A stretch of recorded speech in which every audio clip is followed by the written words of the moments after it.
इससे पहले हिंदी के कुछ टॉपिक हो चुके हैं, कृपया करके उन्हें ज़रूर देख लें। चैनल को सब्सक्राइब करिएगा, वीडियो पसंद आए लाइक करिएगा, कमेंट करिएगा और अपने दोस्तों परिवार के साथ शेयर करिएगा।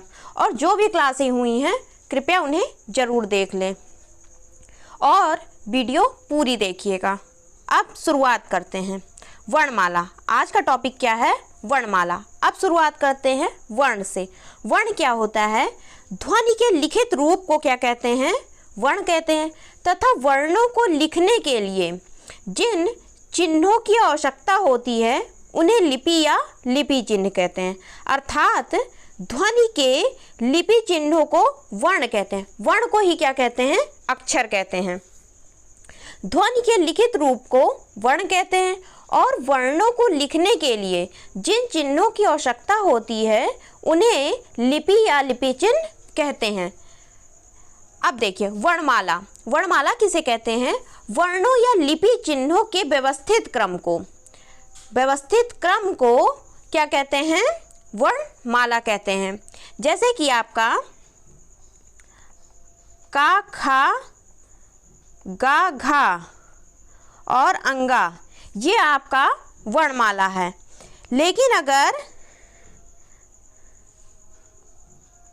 घा, का, खा ये आपका वर्णमाला नहीं है, क्योंकि ये एक लिखित क्रम में तो है लेकिन ये क्रमबद्ध नहीं है, ये क्रम से नहीं है। जब छोटा आ से ज्ञा तक आपका क्या हो जाएगा? क्रमबद्ध हो जाएगा, तो उसे क्या कहेंगे? वर्णमाला कहेंगे। देखिए हिंदी वर्णमाला देवनागरी लिपि में लिखी जाती है, जो कि ब्राह्मी लिपि का ही परिष्कृत रूप है। परिवर्तित रूप क्या है? देवनागरी लिपि किसका परिवर्तित रूप है? ब्राह्मी लिपि का। ब्राह्मी लिपि को ही क्या देवनागरी लिपि को क्या कहते हैं? नागरी लिपि कहते हैं। जो देवनागरी लिपि है वो कैसे लिखी जाती है? बाएं से दाएं ओर लिखी जाती है। लेकिन जैसे अरबी, फारसी है, ये सब कैसे लिखे जाते हैं? दाएं से बाएं ओर लिखे जाते हैं। लेकिन हिंदी जो देवनागरी लिपि है ये कैसे लिखी जाती है? बाएं से दाएं ओर लिखी जाती है। अब शुरुआत करते हैं। हिंदी वर्णमाला में वर्ण या ध्वनियों के मुख्यतः भेद। हिंदी वर्णमाला में ध्वनि जो वर्ण होते हैं या ध्वनियों की मुख्यतः कितने भेद होते हैं? 2 भेद होते हैं, स्वर और व्यंजन। स्वर क्या होता है? जिन वर्णों का उच्चारण क्या हो? स्वतंत्र होता है, किसी अन्य वर्ण की सहायता नहीं लेनी होती है, उन्हें क्या कहते हैं? स्वर कहते हैं। लेकिन व्यंजन क्या होता है? ऐसे वर्ण जिनका उच्चारण स्वर की सहायता से होता है। बिना स्वर की सहायता से व्यंजन का उच्चारण संभव नहीं है। या फिर कहें एक से अधिक वर्णों के मेल को क्या कहते हैं? व्यंजन कहते हैं। जैसे आप का लिखेंगे तो ये क्या होगा? छोटा आ की मात्रा लगी ही होगी। व्यंजन के साथ ऐसा होता है कि आप बिना स्वर की सहायता से व्यंजन का प्रयोग नहीं कर सकते। लेकिन स्वर क्या होते हैं? ये स्वतंत्र होते हैं। अब शुरुआत करते हैं स्वर। स्वर क्या होते हैं? वे वर्ण जिनके उच्चारण के लिए किसी दूसरे वर्ण की सहायता की आवश्यकता नहीं होती है, उन्हें क्या कहते हैं? स्वर कहते हैं। स्वर उन्हें कहते हैं जो स्वतंत्र होते हैं। स्वरों की संख्या कितनी है? 11 है। स्वरों की, हिंदी स्वरों की संख्या कितनी है? 11 है। स्वर को ही क्या कहते हैं? अच कहते हैं। स्वर को कहते हैं क्या? अच कहते हैं। स्वरों की संख्या कितनी है? 11 है। अब देखिए स्वर के भेद। स्वर के कितने भेद? स्वर जो हैं, अब देखिए स्वर की संख्या कितनी है? स्वर की संख्या कितनी है? 11 है। छोटा, बड़ा, छोटी, बड़ी, छोटा उ, बड़ा उ, ऋण, ए, आए, ओ, आओ, ये कितने हैं? कुल 11 हैं। लेकिन संस्कृत में स्वरों की संख्या कितनी हो जाती है? 14 हो जाती है। जैसे कि री, ये सब क्या होते हैं? संस्कृत में स्वरों की संख्या क्या होती है? 14 होती है। या फिर कहें कि हमारे वैदिक हिंदी में जो पहले जो जिन हिंदी का प्रयोग किया जाता था उनमें स्वरों की संख्या कितनी थी? 14 थी। क्योंकि हिंदी की आदि जननी क्या है? संस्कृत है। अब स्वर के भेद, स्वर के कितने भेद होते हैं? स्वर के 3 भेद होते हैं, हार्श, दीर्घ और प्लूत। हार्श स्वर जो जिनमें 1 मात्रा का समय लगता है, दीर्घ जिनमें 2 मात्राओं का समय लगता है, और प्लूत स्वर में 3 मात्रा का समय लगता है। लेकिन मात्राएं कितनी होती हैं? 10 होती हैं, क्योंकि छोटा आ की कोई मात्रा नहीं होती है। तो छोटा आ की मात्रा नहीं होती है। बड़ा, छोटी, बड़ी, छोटा ऊ, बड़ा ऊ, री, ए, आए, ओ, आओ। मात्राएं कितनी होती हैं? 10 होती हैं। स्वरों की संख्या कितनी है? 11। भेद कितने होते हैं? 3 होते हैं। मात्राएं कितनी होती हैं? 10 होती हैं। अब देखिए, मात्रा के आधार पर स्वर 2 प्रकार के होते हैं। मात्रा के आधार पर स्वर 2 प्रकार का होते हैं। हिंदी में मात्रा के आधार पर स्वर 2 प्रकार के होते हैं। हार्श स्वर, हार्श स्वर को ही क्या कहते हैं? लघु स्वर कहते हैं। लघु स्वर को ही क्या कहते हैं? मूल स्वर कहते हैं। इनकी संख्या कितनी होती है? 4 होती है। जो हार्श स्वर हैं, इनकी संख्या कितनी होती है? हार्श स्वर की संख्या कितनी होती है? 4 होती है। जैसे कि छोटा, छोटी, छोटा ऊ और री, ये क्या है? हार्श स्वर है। छोटा, छोटी, छोटा ऊ और री, ये क्या होते हैं? हार्श स्वर होते हैं। जिन स्वरों के उच्चारण में कम से कम समय लगता है, जिन स्वरों के उच्चारण में कम से कम समय लगता है, वो हार्श स्वर होते हैं। हार्श स्वर स्वतंत्र स्वर माने जाते हैं, क्योंकि इनका निर्माण स्वतंत्र रूप में होता है, अर्थात इनके निर्माण में किसी अन्य स्वर उत्तरदायी नहीं होता है। जैसे कि आप बड़ा आ को देखेंगे तो इसका निर्माण छोटा आ प्लस छोटा आ से होता है। छोटा आ धन छोटा आ, जब 2 छोटा आ मिलके बनेंगे तभी बड़ा आ बनेगा। तो इन्हें क्या कह देंगे? इन्हें मूल दीर्घ स्वर कह देते हैं, या इन्हें क्या कह देंगे? दीर्घ स्वर कहते हैं। ये बड़े होते हैं, लेकिन ये स्वतंत्र नहीं होंगे, इनका निर्माण 2 छोटा आ से ही होगा।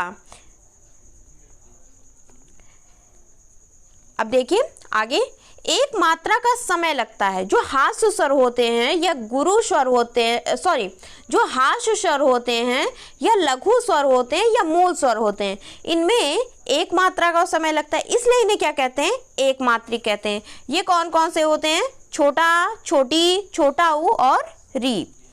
नेक्स्ट है आपका, अब देखिए ये क्या है आपका?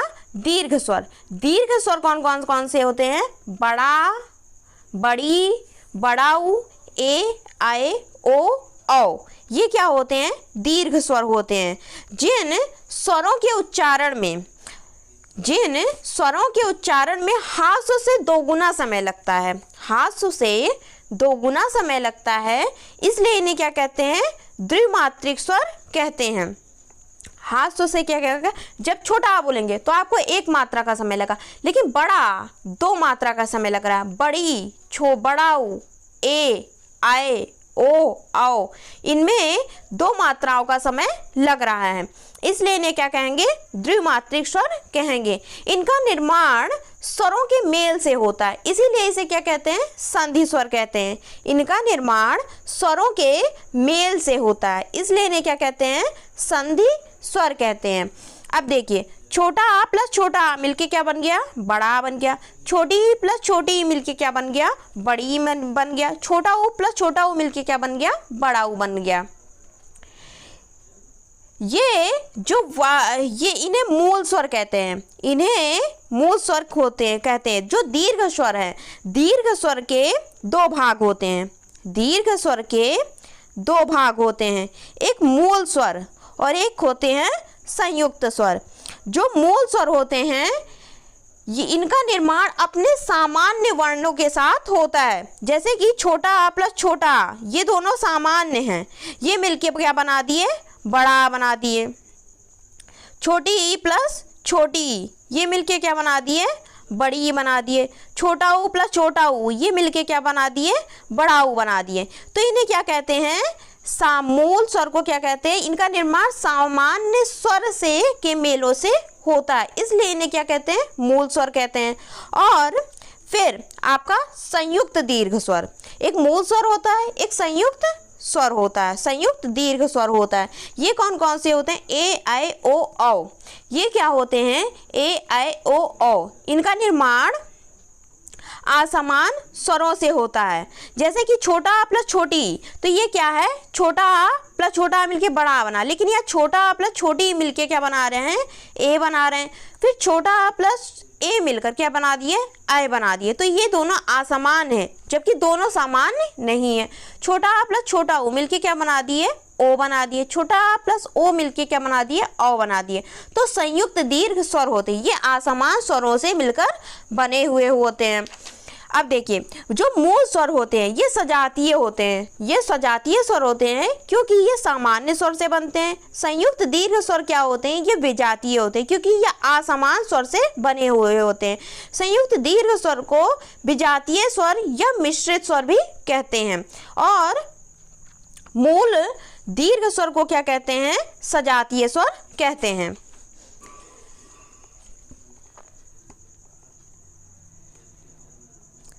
आप देखिए, अब प्लुत स्वर, प्लुत स्वरों के उच्चारण में 3 मात्रा का समय लगता है। जैसे कि ओम आप बोलते हैं तो इनमें कितना, 3 मात्रा का उच्चारण लगता है। वैसे तो हिंदी वर्णमाला के अंतर्गत किसी भी प्रकार के प्लुत स्वर की व्यवस्था नहीं की गई है, अर्थात हिंदी वर्णमाला में प्लुत स्वर के लिए किसी भी प्रकार के लिपि या लिपि चिन्ह तथा मात्रा का प्रयोग नहीं किया गया। लेकिन जो वैदिक भाषा है, जो हमारी वैदिक भाषा है संस्कृत, उसमें प्लुत स्वर का प्रयोग किया गया है, जिसके लिए 3 अंक लिखे हुए थे। जैसे आप लिखते हैं ओम, तो इसमें आपका ये 3 अंक लिखा हुआ होता है, इसे क्या कहते हैं, प्लुत स्वर कहते हैं। इनमें 3 मात्रा का समय लगता है। ओम, तो इसमें आपको सांस खींचनी होती है, तो इसमें 3 मात्राओं का समय लगता है, इसे क्या कहते हैं, प्लुत स्वर कहते हैं। नेक्स्ट है आपका अयोगवाह। अयोगवाह क्या होता है, जिसका वहन कोई ना करे, जिसका वहन कोई ना करे, यानी कि ये स्वर और व्यंजन दोनों में इनकी गिनती नहीं होती है, किंतु इनकी आवश्यकता जिसको स्वर तथा व्यंजन में होता है, किसी को भी इनकी आवश्यकता होती है, ये उनके साथ लग जाते हैं, जो जिसका वहन कोई ना कर सके। अर्थात कह देते हैं कि इनकी गिनती स्वर और व्यंजन दोनों में नहीं होती है, लेकिन इनकी जहाँ आवश्यकता होती है, अगर स्वर में होगी तो स्वर के साथ लग जाएंगे, अगर व्यंजन के साथ होगी तो ये व्यंजन के साथ लग जाते हैं। इसका मतलब ये हुआ कि इनकी आवश्यकता किसे, स्वर और व्यंजन दोनों को होती है, लेकिन यह स्वर और व्यंजन में किसी में नहीं गिने जाते हैं। अंग को क्या कहते हैं, अनुस्वार कहते हैं, और आह को क्या कहते हैं, विसर्ग कहते हैं। नेक्स्ट है आपका आगत स्वर। आगत स्वर किसे कहते हैं, इसका प्रयोग अंग्रेजी भाषा के कुछ शब्दों में, जो अंग्रेजी भाषा के कुछ शब्द होते हैं उन्हें हिंदी में लिखने के लिए प्रयोग किया जाता है। जैसे कि आप लिखते हैं ऑफिस, तो आप यहाँ पर आगत स्वर का प्रयोग करते हैं। तो आगत स्वर क्या होते हैं, जहाँ पे इंग्लिश को, अंग्रेजी भाषा को हिंदी में लिखा जाता है, वहाँ पर आपका आगत स्वर का प्रयोग किया जाता है। अब देखिए, जो हमारे जीव के प्रयोग के आधार पर स्वरों का वर्गीकरण, ये 3 प्रकार से होता है। जीव के प्रयोग के आधार पर स्वरों का वर्गीकरण 3 प्रकार से होता है। देखिए, ये हमारी जीभ है। अग्रभाग, जो हमारे आगे का भाग होता है जीभ से, उससे छोटी बड़ी ए आए बनता है, निकलते हैं, छोटी बड़ी ए आए। लेकिन मध्य भाग से क्या निकलता है, छोटा आ निकलता है। लेकिन पश्च भाग से, जो हमारा पश्च भाग है, जीभ का हमारा जो पीछे का हिस्सा है, उससे क्या निकलता है, बड़ा, छोटा ऊ, बड़ा ऊ, ओ और औ निकलता है। आप देखिए, मुखाकृति के आधार पर, जो हमारी मुख की आकृति होती है उसके आधार पर स्वरों का वर्गीकरण। अब देखिए, समवृत्त स्वर, या जो मुखाकृति के आधार पर स्वरों की आकृति का वर्गीकरण कितने प्रकार से हुआ? 4 प्रकार से। समृद्ध स्वर, समृद्ध स्वर, इसके उच्चारण में मुंह कम खुलता है। जब समृद्ध स्वर का उच्चारण किया जाता है तो इनके उच्चारण में मुंह कम खुलता है, जैसे कि छोटी, बड़ी, छोटा ऊ, बड़ा ऊ। तो इनके उच्चारण में जब आप उच्चारण करेंगे तो इनके उच्चारण में मुंह कम खुलेगा। नेक्स्ट है आपका अर्ध समृद्ध स्वर, अर्ध समृद्ध स्वर। आप देखिए इनके उच्चारण में समृद्ध से थोड़ा अधिक मुंह खुलता है। जो अर्ध समृद्ध स्वर हैं इनके उच्चारण में समृद्ध स्वर से थोड़ा अधिक मुंह खुलता है, जैसे कि ए और ओ, ए ओ। तो यह आपका समृद्ध से अधिक खुला मुंह। और विवृत स्वर, विवृत स्वर, इनके उच्चारण में मुख सबसे ज़्यादा खुलता है। जैसे आप बड़ा आ बोलते हैं तो बड़ा आ के उच्चारण में आपका मुंह पूरा खुल जाता है। अर्ध विवृत स्वर, विवृत से कम और अर्ध समृद्ध से थोड़ा अधिक मुंह खुलता है। विवृत से कम और अर्ध समृद्ध से थोड़ा अधिक मुंह खुलता है तो उसे क्या कहते हैं? अर्ध विवृत स्वर कहते हैं। जैसे कि छोटा ए, औ और आपके आगत स्वर हैं, ये क्या होते हैं? अर्ध विवृत स्वर होते हैं। अब देखिए नेक्स्ट, ओष्ठ प्रयोग के आधार पर स्वरों का वर्गीकरण। ओष्ठ प्रयोग के आधार पर स्वरों का वर्गीकरण, ये 2 प्रकार के होते हैं।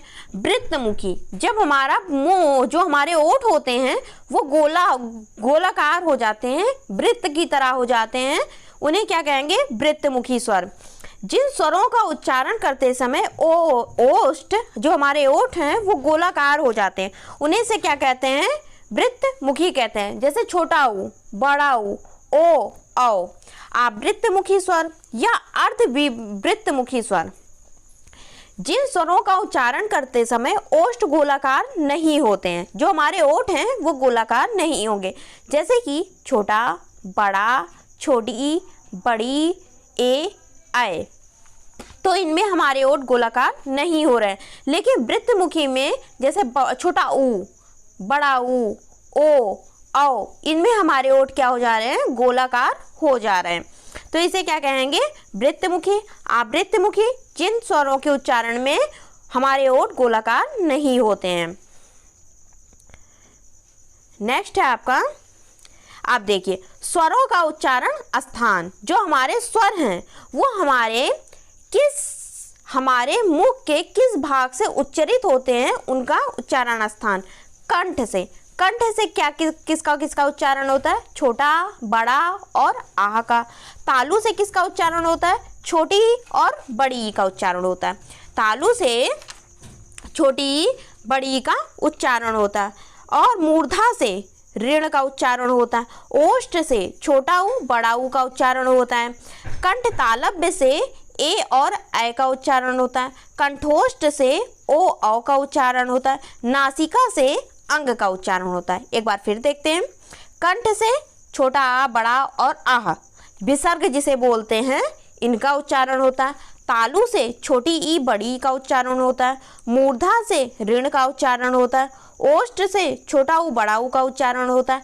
कंठ तालव्य से ए, ऐ का उच्चारण होता है। कंठोष्ठ से ओ, औ का उच्चारण होता है। और नासिका से अंग का उच्चारण होता है। और एक आपका टॉपिक एक है, छोटी, बड़ी और ऋण जो है ये आपके क्या होते हैं? स्त्रीलिंग होते हैं। और सभी क्या होते हैं? पुल्लिंग होते हैं। छोटी, बड़ी और ऋण ये क्या होते हैं? स्त्रीलिंग होते हैं। और सभी स्वर क्या होते हैं? सघोष होते हैं। सभी स्वर क्या होते हैं? सघोष होते हैं। अब एक बार फिर रिवीजन कर लेते हैं। देखिए, वर्ण किसे कहते हैं? हिंदी के लिखित रूप को क्या कहते हैं? वर्ण कहते हैं। वर्णों के लिखने के लिए जिन चिन्हों की आवश्यकता होती है उन्हें क्या कहते हैं? लिपि या लिपि चिन्ह कहते हैं।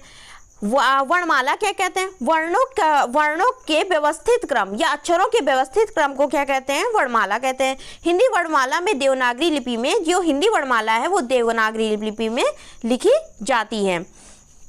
फिर उसके बाद स्वर की संख्या कितनी होती है? 11 होती है। भेद कितने होते हैं? 3 होते हैं। और मात्राएं कितनी होती हैं? 10 होती हैं। जो भेद हैं हास्य स्वर, इन्हें क्या कहते हैं? जो आपके हास्य स्वर होते हैं इन्हें क्या कहते हैं? मूल स्वर कहते हैं। हास्य स्वर को क्या कहते हैं? मूल स्वर कहते हैं। इनकी संख्या कितनी होती है? 4 होती है। छोटा, छोटी, छोटा ऊ और ऋण, इनमें 1 मात्रा का समय लगता है। इनके उच्चारण में 1 मात्रा का समय लगता है। फिर आपका दीर्घ स्वर, दीर्घ स्वर में क्या होता है? इनके उच्चारण में 2 मात्राओं का समय लगता है। ये 2 प्रकार के होते हैं, मूल दीर्घ स्वर और संयुक्त दीर्घ स्वर। मूल दीर्घ स्वर बड़ा, बड़ी, बड़ा ऊ है। संयुक्त दीर्घ स्वर ए आई ओ औ। संयुक्त दीर्घ स्वर क्या होते हैं? ए आई ओ औ होते हैं। मूल दीर्घ स्वर को क्या कहते हैं? सजातीय स्वर कहते हैं। क्योंकि ये सामान्य स्वरों के से इनका निर्माण होता है। लेकिन जो संयुक्त दीर्घ स्वर होते हैं ये क्या होते हैं? विजातीय होते हैं। इन्हें मिश्रित स्वर भी कहते हैं। प्लुत स्वर, प्लुत स्वर क्या होते हैं? इनमें 3 मात्रा का समय लगता है। फिर अयोगवाह कौन से होते हैं? अंग और आह क्या होते हैं? अयोगवाह होते हैं। आगत स्वर क्या होते हैं? जो आगत स्वर होते हैं आपके, जो डॉक्टर वाला लगता है, उन्हें क्या कहते हैं? आगत स्वर कहते हैं। जीभ की आकृति के, जीभ के प्रयोग के आधार पर स्वरों का वर्गीकरण कितने प्रकार के होता है? 3 प्रकार से। अग्रभाग, पश्च भाग, अग्रभाग, पश्च भाग और मध्य भाग। अग्रभाग से छोटी, बड़ी ए आय का उच्चारण होता है। मध्य भाग से छोटा आ का उच्चारण होता है। और पश्च भाग से बड़ा, छोटा ऊ, बड़ा ओ औ का उच्चारण होता है। मुखाकृति के आधार पर स्वर कितने प्रकार के होते हैं? 4 प्रकार के। समृद्ध स्वर, अर्ध समृद्ध स्वर, विवृत स्वर और अर्ध विवृत स्वर। समृद्ध स्वर जिसके उच्चारण में कम मुख खुलता है, छोटी, बड़ी, छोटा ऊ, बड़ा ऊ। अर्ध समृद्ध स्वर क्या होते हैं? इनके उच्चारण में समृद्ध से थोड़ा अधिक मुख खुलता है। इन्हें क्या? ए और ओ, ये होते हैं समृद्ध स्वर। विवृत स्वर, इनके उच्चारण में मुख सबसे अधिक खुलता है। इनके उच्चारण में मुख सबसे अधिक खुलता है। इन्हें क्या कहते हैं? विवृत स्वर कहते हैं। और अर्ध विवृत स्वर कौन से होते हैं? विवृत स्वर कौन से होते हैं? बड़ा आ, इनमें आपका पूरा मुंह खुल जाता है। और अर्ध विवृत स्वर किसे कहते हैं?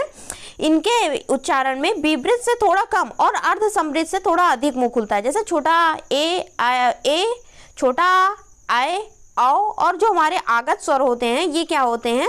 अर्ध विवृत होते हैं। अब ओष्ठ प्रयोग के आधार पर स्वरों के वर्गीकरण 2 प्रकार के होते हैं, वृत्तमुखी और आवृत्तमुखी। वृत्तमुखी जब हमारा ओठ पूरा गोलाकार हो जाता है, जैसे छोटा ऊ, बड़ा ऊ, ओ औ। और आवृत्तमुखी या अर्धवृत्तमुखी कौन से होते हैं? छोटा, बड़ा, छोटी, बड़ी ए और ऐ।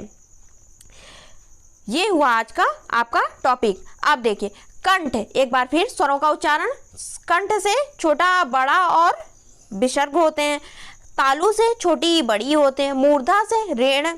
लेकिन दंत से स्वरों का उच्चारण नहीं होता है। जो हमारे दांत होते हैं इनमें स्वरों का उच्चारण नहीं होता है। कंठ तालव्य से ए और ऐ बनते हैं। कंठोष्ठ से ओ औ बनते हैं। नासिका से अंग बनते हैं। और सभी स्वर क्या होते हैं? सघोष होते हैं। ये रहा फ्रेंड्स आज का टॉपिक। वीडियो पूरी देखने के लिए बहुत बहुत धन्यवाद। कृपया करके वीडियो पूरी देखा करें, आपको इससे लाभ जरूर होगा। और वीडियो पसंद आई हो तो लाइक करिएगा, कमेंट करिएगा। आप चैनल पे नए हैं तो सब्सक्राइब जरूर करिएगा और अपने दोस्तों परिवार के साथ शेयर करिएगा।